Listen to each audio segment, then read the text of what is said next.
Good day and welcome to Commerce Today. My name is Darren Newbold, and with me as always is Josh Warren, and we're here to bring you what's happening in the world of commerce.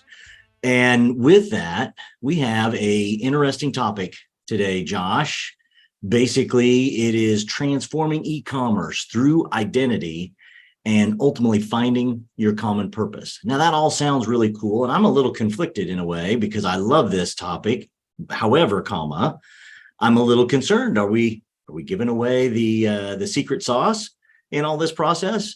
I hope not. But Josh, help us out. Yeah, hopefully not. So I'm allergic to that apparently too. I just started sneezing. No, we are giving a little bit of away just because some of the concepts we're talking about today really apply to e-commerce brands, but they can apply to e-commerce agencies as well. So I'm excited to share really from both of those perspectives, from work we've done on Creatutity's brand, as well as work we've seen e-commerce brands do. Okay.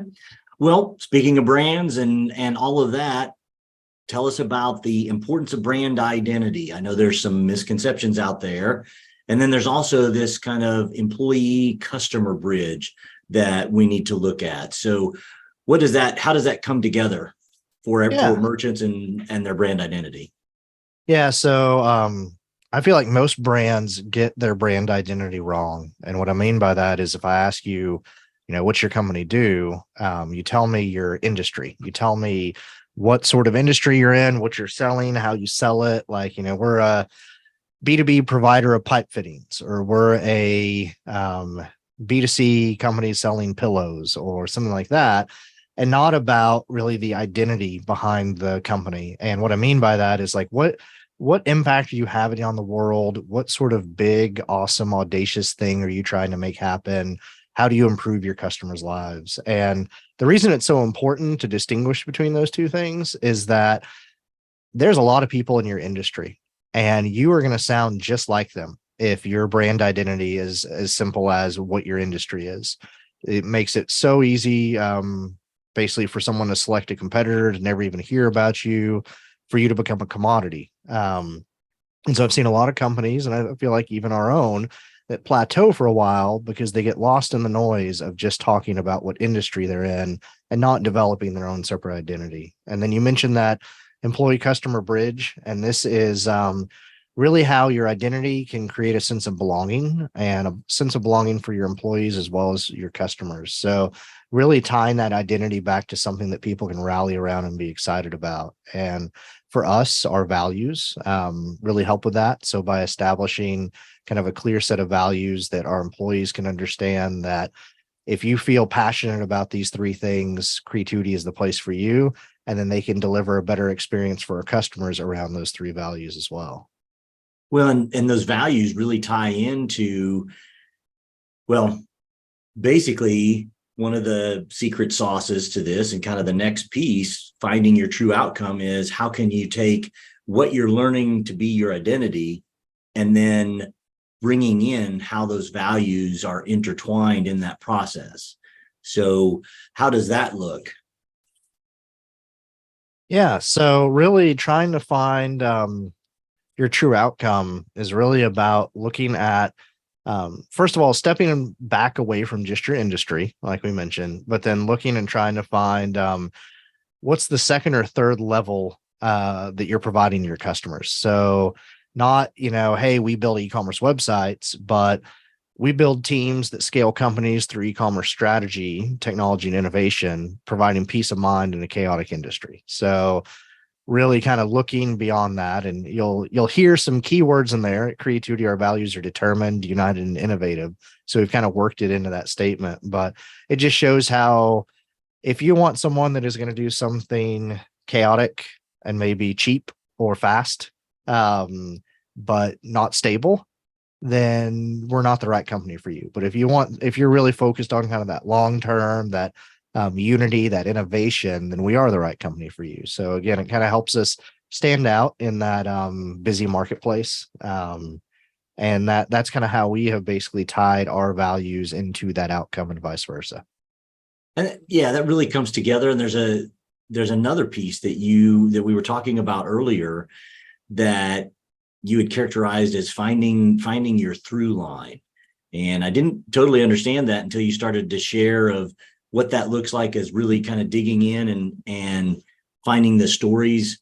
Maybe it's the story behind the story, but it's the history around your company, and those stories that are there that provide some deeper meaning and deeper satisfaction or impact in that brand. And maybe you have an example of how that might come together, or how it came together for Creatuity. Yeah, so these through lines, they can be about the company itself, or lots of times they're actually about a founder, or maybe some key employees, that sort of thing. And for us at Creatuity, one of the things is a very clear through line I see in my life is really a desire to help people improve and succeed and have a positive experience, and do so in kind of a calm way, in that peace of mind way.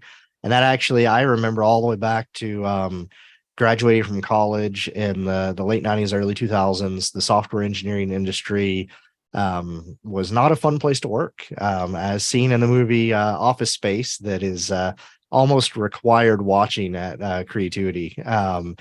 So it wasn't really a place where people were encouraged to be united. They weren't really encouraged to learn and grow, things like that. And being different and providing an environment where people can do that is something that even before I started Creatuity was important to me. And so that's part of that through line that we have. I've seen other brands. There's actually a brand that is pretty familiar to anyone in the Magento space, probably 5 years ago, that their owner keynoted a lot of Magento conferences. And he had a background in mountain climbing, and everything to him, I mean, they had awards and concepts even that were surrounding the special kind of axe you use while mountain climbing. And so their through line really became about encouraging people to get outdoors and to kind of expand what they're capable of. And so that became part of their outcome and brand identity. That's awesome. That's awesome. That's a neat way to bring it all together. Well, so as we're bringing it all together, there's a few other things that are really important. And I know these come from some deep dive that we did into some Disney training around their exceptional service and delivering exceptional service. And those two were common purpose and quality standards. What can you share or help us understand around that common purpose, quality standards, and what do those look like as you're bringing this brand identity together? Yeah, and this is where I think you might actually have more to share. You're always so humble, but you did lead Creatuity kind of through the process of setting our common purpose and quality standards. The interesting part for me for it all, kind of jumping ahead, and then I'll let you describe more what it is we did this. We went through the common purpose and quality standards before we started thinking about our brand identity, and there was some overlap there. I don't know which order I would necessarily recommend brands go through these two things, but I think connecting them is really important. So for us, our common purpose can really be summed up as peace of mind. And so that peace of mind is a big part of our brand identity. So kind of combining those has been critical for us. But how would you describe the common purpose and quality standards? Well, the interesting thing is Disney makes it very clear that your common purpose is different than your mission statement. And I understand why that is, and it does make sense. We chose to go a little bit different route through our process, but it makes sense because that common purpose is a simplified way of saying, this is what we do, and this is what we want to do and deliver each and every time. And that's why it makes it different than an overall or a broad speaking mission in a way. And so for us, that became, we looked at, and part of what we peeled back in this process was looking at what are the stereotypes in the industry? What are things that people run into? Well, they run into, hey, someone, anybody that can type some code and works in their garage or whatever can throw a website together, but you don't know what you're getting. And is it going to be at that level that the merchants and the people that we work with, is it going to be where they need to be? And so there's this stigma of, hey, I'm either going to be scared to death that my stuff's not going to work, or it's going to break, or it's going to fail, or I'm going to be on calls all hours of the night and all of that. And that's where we ultimately peeled back the onion and came up with peace of mind. And what's been interesting, and you ask a great question, Josh, of which do you do, which comes first, the common purpose quality standards or does the brand identity? And I guess I would say as a recommendation is do what feels right, or what you feel the strongest about, that you can bring together the best most easily. And for us, we kind of slogged through this common purpose. And I say slogged, it was a process, but it forced us to ask some hard questions that we really, really needed to get through. So hopefully that kind of provided you a little bit of background. We didn't talk any about the quality standards, and those are beyond just the common purpose of knowing what we're going to do each and every day. And then the quality standards just set up the parameters of how that's delivered. And so in Disney's case, their 4 keys, as they like to call them, their 4 quality standards are, gosh, I hope I remember these, but safety, courtesy, show, I think is how they call it, and then effectiveness. Or no, yeah, it is effectiveness. Or efficiency. It begins with an E. That's right. It's efficiency. There you go. Anyway, that is those, but that's how they approach service and any kind of service situation inside of Disney and all that they do. So, well, hey, we beat this up a little bit. We encourage you. We'll have it in the show notes. So next steps, Josh, kind of looking at before you jump ahead. No, bring it on. Bring it on. As you were talking, one thing that I thought about that helps kind of simplify the relationship between brand identity and common purpose, and which you should do first and that sort of thing, is to me, your brand identity is like, this is the big awesome thing we want to provide. Like, we want to change the world in this area. And then the common purpose, and especially the quality standards, really drive home, how is our team going to make this happen? How is our team going to actualize this big awesome identity statement that we've written? And I think you see that. Oh, go ahead. I was just sorry. There was a question that comes with that. And the question that you answer is, when you're delivering that brand identity and delivering the common purpose, what does that look like? What does it sound like? And what does it feel like from the perspective of the customer? Yeah. And that is what I feel like Disney has really nailed. And I know that we've talked before about how I love that the quality standards and the way Disney sets them, they are in kind of priority order. So their employees know, like, safety is literally number 1. And so while show is important, while basically providing that amazing customer experience at a Disney World park is so important, if you start to do something that, threatens your own safety or the safety of those around you, you will be escorted off property real fast. Like, they keep safety number 1. And that's where I feel like, going through this process, setting this common purpose, setting the quality standards really helps your employees deliver that brand identity and kind of that brand promise. Because if they're faced with a situation where, like, hey, I know that safety is important, but I know show is important, which one do I prioritize? And so it makes it super clear and easy to roll out. So, but now back to our practical steps and takeaways. All right. So with that and our regular scheduled programming here, how do we start building this brand identity? What are some questions? And it looks like you have a few of them here. What are some questions that merchants can start asking? Yeah, so there's 4 questions that I put together, and we'll put them in the show notes as well, everywhere we publish this podcast. But basically, what do you want to be known for? What is the true outcome of your work? What is your team's common purpose? And what's your biggest differentiator? The one thing that sets you apart in the noise. And I think with that, you really have to think through those 4 things and think through your e-commerce brand and answer those questions to kind of build out your identity. Also, I think it's important, as you look at those questions, you might say, hey, I'm just the e-commerce director. I'm not the director of marketing. I'm not the director of strategy. I can't set this for the whole company. That's okay. It doesn't have to be a big, marketing-led rebranding effort. You really can start by changing how you think and talk about your company, how you write your website content, that sort of thing. Start this small within your team.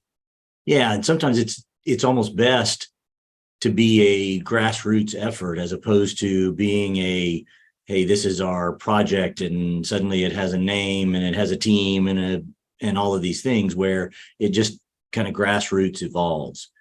So, all right, kind of wrapping a bow around this before we get to our last piece, but wrapping a quick bow around on kind of conclusion. We talked about this brand identity, the misconceptions that industry is not your identity, the employee customer bridge, understanding that being able to create that sense of belonging is so important. Moving beyond the basics here and finding the through line, as we shared, of kind of finding that story and finding that emphasis that can really lead where you want your brand and where you want that to go. Calling in and bringing in the great exceptional service that Disney has done in putting together a common purpose and quality standards, and being able to then deliver on that brand and stay on brand and putting that together. And then giving you some 4 basic questions, but good questions to at least start the process and get things rolling. But there is a couple other questions that we have kind of to challenge you as our listener to maybe start this process, and some things for you to think about. So, Josh? Yeah. So my challenge is to really think through, let's say I met you at an event today and asked you, hey, what's your company do? Think about how you would describe it. And are you going to describe it based on the product you're selling, or are you going to describe it based on the identity that you've kind of intentionally built around that positive change you create for your customers? And as you think about that, maybe even think of both versions of that and think about which one am I more likely to remember and then to refer other people to you for. And mine is just a play on that, but just moving it slightly, instead of, because sometimes you're so in the weeds that it's hard to think about, oh gosh, hey, we build websites, or hey, we sell widgets, and you're just so into it. So step back and say, what is the brand that I love? What do I go to all the time? We've talked about Disney. We really like it. We may not have, we did talk about it because we talked about their latest product, but we're both Apple fans here, both Josh and I. And so when take another brand and think about and ask those questions of what is it about that brand that causes you to just instantly and easily, hey, you'd recommend it without question. Even when things have gone wrong, you've still come back, you still go to it. What are those things? And then when you understand those things, it can make it easier to grab those or extrapolate those from your own company. So those are our couple of challenges for you. Last thoughts, Josh? Well, it was great talking with everyone about brand identity today. And I would encourage you, if you have questions or if you're trying to apply this to your own brand, feel free to reach out to us. Comment on YouTube, LinkedIn, Facebook, Twitter, wherever you happen to watch this at today, and let us know. I'd love to hear kind of how your brand is approaching this whole thought process. Absolutely. And with that, as always, we appreciate you listening, and definitely shoot us a note. We look forward to it. Until next time, have a great day.